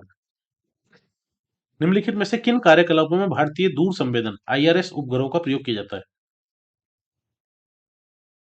निम्नलिखित में से किन कार्यकलापों में भारतीय दूर संवेदन इंडियन रिमोट सेंसिंग सैटेलाइट का यूज किया जाता है? पहला है फसल की उपज का आकलन करने के लिए, असेसमेंट ऑफ क्रॉप प्रोडक्टिविटी। दूसरा है भौम जल, जो ग्राउंड वाटर है उसको लोकेट करने के लिए। तीसरा है मिनरल एक्सप्लोरेशन के लिए। फोर्थ है टेलीकम्युनिकेशन, और फिफ्थ है ट्रैफिक स्टडी। इसका सही आंसर है वो है 1, 2 एंड 3। दूरसंचार और यातायात अध्ययन के लिए IS, Indian remote sensing satellite का यूज नहीं किया जाता है। रिमोट सेंसिंग के लिए होते हैं कि ये देखने के लिए क्रॉप प्रोडक्टिविटी क्या है। टेली कम्युनिकेशन के लिए कम्युनिकेशन सैटेलाइट होती है। तो इसका सही आंसर है 1, 2 एंड 3। बात करें आईआरएस सैटेलाइट की, Indian remote sensing satellite, IRS. तो ये जो सैटेलाइट होती है, ये रिमोट सेंसिंग के लिए होती है मेनली। अब इसमें पहली जो सैटेलाइट बनी थी वो बनी थी भास्कर फर्स्ट, जो कि 1979 में बनी थी। इसी तरह से भास्कर सेकंड, और फिर जो बनी IRS series, Indian remote sensing satellite 1A, जो कि 1988 में बनी थी। और ये largest civilian remote sensing satellite constellation था वर्ल्ड में। काम किस लिए आते हैं?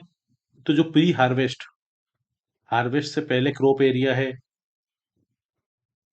उसको देखने के लिए, प्रोडक्शन का क्या एस्टिमेट हो सकता है उस पता लगाने के लिए, सूखे को देखने के लिए, साथ ही इरिगेशन जो चल रहा है, प्रोजेक्ट चल रहे हैं, उसको मॉनिटर करने के लिए, वेजिटेशन की कंडीशंस कैसी है उसको एसेस करने के लिए, साथ ही फ्लड रिस्क हो सकती है कुछ जोन में, तो उस जोन की मैपिंग करने के लिए, जो ग्राउंड वाटर है उसको लोकेट करना, साथ ही फॉरेस्ट का सर्वे करना, फॉरेस्ट सर्वे, लैंड मैपिंग करना, लैंड मैपिंग। ये काम है इंडियन रिमोट सेंसिंग सैटेलाइट के। न्यूज में किस लिए था? इंडिया ब्राजील ने एग्रीमेंट साइन किया था इंडियन रिमोट सेंसिंग सैटेलाइट के डेटा को लेके, remote sensing technology can aid development. ये नवंबर 14 की न्यूज है। ये 14 की न्यूज है। India to develop remote sensing satellite with China, ये सितंबर 14 की न्यूज है। तो इसलिए ये न्यूज में था, इसलिए पूछा गया था। साथ ही बात करें अगर टेली कम्युनिकेशन की, तो टेली कम्युनिकेशन की जो सैटेलाइट है जो शुरू हुई थी 1983 में, वो है इनसेट, 1983 में। ये टेली कम्युनिकेशन के काम आती है। बात करें क्वेश्चन नंबर 72, निम्नलिखित राज्यों पर विचार कीजिए। 3 राज्यों के नाम दिए गए, इन्हें पूछा गया किसमें उष्ण कटिबंधीय आर्द्र सदापर्णी वन, tropical wet evergreen forest, tropical wet evergreen forest किसमें पाए जाते हैं? अरुणाचल प्रदेश, हिमाचल प्रदेश, मिजोरम। इसका सही आंसर है वो होगा सी, 1 एंड 3। हिमाचल प्रदेश में ये वन नहीं पाए जाते, क्योंकि हिमाचल प्रदेश में अगर आप देखें, ये लोकेशन आप देख लीजिए, ये है ट्रॉपिकल वेट एवरग्रीन फॉरेस्ट। और ट्रॉपिकल वेट एवरग्रीन फॉरेस्ट, ये जिसको कह सकते हैं ट्रॉपिकल वेट एवरग्रीन फॉरेस्ट, ये मिलते हैं आपके नॉर्थ ईस्ट वाले रीजन में, ये वाला रीजन, वेस्टर्न घाट का थोड़ा सा ये वाला रीजन। बाकी मिलते हैं आपको ट्रॉपिकल मॉइस्ट डिसीडुअस फॉरेस्ट, ये उत्तराखंड में भी ट्रॉपिकल मॉइस्ट डिसीडुअस मिलेंगे थोड़े से आपको। साथ ही मिलेंगे Himalayan moist temperate, Himalayan dry temperate में। साथ ही मिलेंगे सब ट्रॉपिकल कॉनिफेरस फॉरेस्ट मिलेंगे उत्तराखंड वाले रीजन में। लेकिन आपको यहाँ पे tropical wet evergreen forest Himachal Pradesh में नहीं मिलेंगे। तो हिमाचल प्रदेश वाले रीजन में आपको ट्रॉपिकल वेट एवरग्रीन फॉरेस्ट नहीं मिलते, उत्तराखंड में भी नहीं मिलते और यहाँ भी नहीं मिलते। तो इस वजह से इसका सही आंसर है वो है अरुणाचल प्रदेश और मिजोरम। साथ ही बात करें ट्रॉपिकल वेट एवरग्रीन फॉरेस्ट की, जिसके बारे में बात की गई है, तो ट्रॉपिकल जो वेट एवरग्रीन फॉरेस्ट है, ट्रॉपिकल एवरग्रीन उष्ण कटिबंधीय सदाबहार वन, ये ग्रीन रहते हैं। एक तो सबसे बड़ी बात जो है, 3 तरह के होते हैं ट्रॉपिकल एवरग्रीन में भी। एक होते हैं जिनको वेट एवरग्रीन या मोइस्ट बोलते हैं, नमी युक्त। दूसरे होते हैं सेमी एवरग्रीन, और तीसरे होते हैं ड्राई, शुष्क सदाबहार। तो ये ग्रीन होते हैं सबसे पहली बात। और इनका कोई डेफिनेट टाइम नहीं होता, इनकी पत्तियों को, जो लीव्स होती हैं, पत्तियों की शेडिंग कब होगी, शेड कब होगी पत्तियां, इसका कोई फ्रूट मतलब एक डेफिनेट टाइम नहीं होता। और साथ ही बात करें तो ये ट्रॉपिकल एवरग्रीन फॉरेस्ट कहाँ मिलेंगे? हॉट और ह्यूमिड एरियाज मिलेंगे मेनली, तो हॉट ह्यूमिड एरियाज में मिलेंगे। 250 सेंटीमीटर इनको बारिश चाहिए। एट द सेम टाइम लगभग 25 डिग्री सेंटीग्रेड टेम्परेचर चाहिए। 80% के आसपास ह्यूमिडिटी चाहिए। और ये काफी स्ट्रेटिफाइड होते हैं, 60 मीटर की हाइट तक जाते हैं, स्ट्रप्स मिलती हैं। इसमें कई सारे पेड़ हैं, जैसे रोजवुड हो गया, महोगनी हो गया, बैम्बू हो गया, बांस, उसके अलावा अगर हो गया। ये काफी पेड़ हैं जो कि ट्रॉपिकल वेट एवरग्रीन में आते हैं। साथ ही बात करें क्वेश्चन नंबर 73, कभी कभी समाचारों में देखा जाने वाला शब्द इंड आर्क किसका नाम है? 4 ऑप्शन दिए गए। इंड आर्क आपने बिल्कुल थोड़ा बहुत ही पढ़ा होगा ना, तो इसका आंसर आप इजीली कर सकते थे। देशज रूप से विकसित भारतीय रक्षा में अधिष्ठान रेडार सिस्टम, हिंद महासागर रिम के देशों को सेवा प्रदान करने हेतु भारत का उपग्रह, भारत द्वारा अंटार्कटिक क्षेत्र में स्थापित एक वैज्ञानिक प्रतिष्ठान। तो इसका सही आंसर है वो है सी, सॉरी डी, क्योंकि आर्कटिक में है, एक्चुअली अंटार्कटिक में नहीं। आर्कटिक क्षेत्र के वैज्ञानिक अध्ययन हेतु भारत की अंतरजालीय वेधशाला अंडर वाटर ऑब्जर्वेटरी। तो ये अंडर वाटर ऑब्जर्वेटरी है आर्कटिक में इंडिया की, और इंडिया की पहली है, इंडिया की फर्स्ट ऑब्जर्वेटरी है आर्कटिक में अंडरग्राउंड, जिसको 2014 में डिप्लॉय किया गया था 2014 में, और इसीलिए से क्वेश्चन पूछा गया था। और ये कौन सी जगह डिप्लॉय किया गया? ये डिप्लॉय किया गया यहाँ पर। अगर आप ये देखें, नॉर्वे है, ये स्वीडन है, फिनलैंड है, और नॉर्वे से अगर हम नॉर्थ पोल की तरफ चलते हैं तो यहीं पे मिलता है हमको ये वाला जो रीजन है, इसको बोलते हैं कॉन्ग्स जॉर्डन। कॉन्ग्स जॉर्डन जोड़।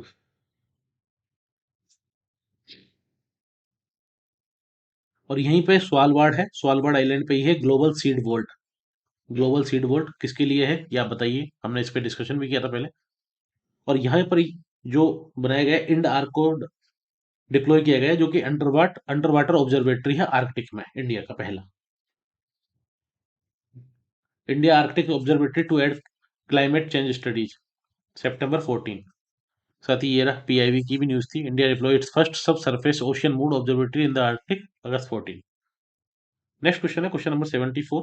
वन कार्बन भागीदारी सुविधा, फॉरेस्ट कार्बन पार्टनरशिप फैसिलिटी, इसके संदर्भ में कुछ कथन देखे गए और पूछा गया तीन में से कौन से सही है। पहला है, ये सरकारों, व्यवसायों, नागरिक समाज और देशी जनों की एक वैश्विक भागीदारी है। बिल्कुल ठीक है, फॉरेस्ट कार्बन पार्टनरशिप फैसिलिटी। दूसरा है, ये प्रोवाइड करती है धारणीय वन प्रबंधन हेतु पर्यावरण अनुकूली और जलवायु अनुकूलन के विकास के लिए वैज्ञानिक वानिकी अनुसंधान में लगे विश्वविद्यालयों, विशेष वैज्ञानिकों तो संस्थाओं को वित्तीय सहायता। मेनली बात की गई है कि फाइनेंशियल एड देती है उन यूनिवर्सिटीज को जो कि इसमें लगी हुई है रिसर्च में और इसमें। तो ये बिल्कुल गलत है, फाइनेंशियल एड का कोई काम नहीं होता फॉरेस्ट कार्बन पार्टनरशिप फैसिलिटी में। और तीसरा है, यह असिस्ट करती है कंट्रियों को उनकी जो रेड प्लानिंग है, reduction emission from deforestation and forest degradation, वनोन्मूलन और वन निम्नीकरण उत्सर्जन को कम करने के लिए जो उनकी प्लानिंग है रेड प्लस, उसमें वित्तीय और तकनीकी सहायता प्रदान करती है, मदद करती है। ये बिल्कुल सही है। इसका जो सही आंसर है वो है 1 एंड 3, सी। बात करें फॉरेस्ट कार्बन पार्टनरशिप फैसिलिटी की, तो ये किसका कोलैब है? ये कोलैब है गवर्नमेंट, बिजनेस, सिविल सोसाइटी और इंडिजिनस पीपल, इन सबका एक कोलैब है फॉरेस्ट कार्बन पार्टनरशिप फैसिलिटी, और जिसका मेनली काम है कि रिड्यूस करना है किसको? ग्रीन हाउस गैस इमिशंस को। और किसके द्वारा? जो डिफोरेस्टेशन हो रहा है उसको कम करना, फॉरेस्ट डिग्रेडेशन हो रहा है उसको कम करना, फॉरेस्ट का जो कार्बन स्टॉक्स है उसको बढ़ाना। और ये आया था कब? जून 2008 में लॉन्च किया गया था। साथ ही ये कंप्लीमेंट करता है किसको? जो reduction of deforestation and degradation जो है, फॉरेस्ट का जो रिडक्शन को कम करना है, उसके लिए जो प्लानिंग है रेड प्लस, उसके तहत अवेयरनेस फैलाने का काम करता है, उसको असिस्ट करने का काम करता है। और ये कई सारी जो डेवलपिंग कंट्रीज हैं, 40+ डेवलपिंग कंट्रीज हैं, उनमें ये काम कर रहा है, अफ्रीका में, एशिया में, लेटिन अमेरिका, कैरिबियन आइलैंड वाले रीजन में।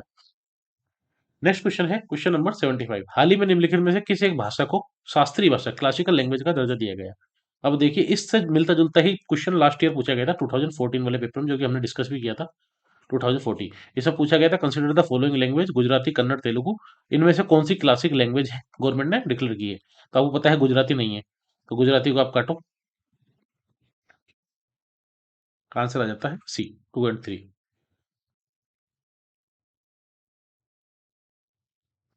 इसमें पूछा गया कि कौन सी भाषा को क्लासिकल लैंग्वेज का दर्जा दिया गया, और 2014 में, 2014 में उड़िया को क्लासिकल लैंग्वेज का दर्जा दिया गया था, इसलिए क्वेश्चन पूछा गया। इसका आंसर है ए।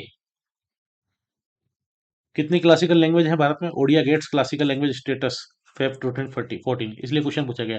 और बात यह है कि क्लासिकल लैंग्वेज का दर्जा दिया गया था फेब 14 में, इसलिए 14 के क्वेश्चन पेपर में पूछा गया, 15 के पेपर में पूछा गया, थोड़ा सा क्वेश्चन घुमाया गया, लेकिन क्वेश्चन पूछा गया 15 वाले में, तो इजीली सेम क्वेश्चन पूछ लिया गया।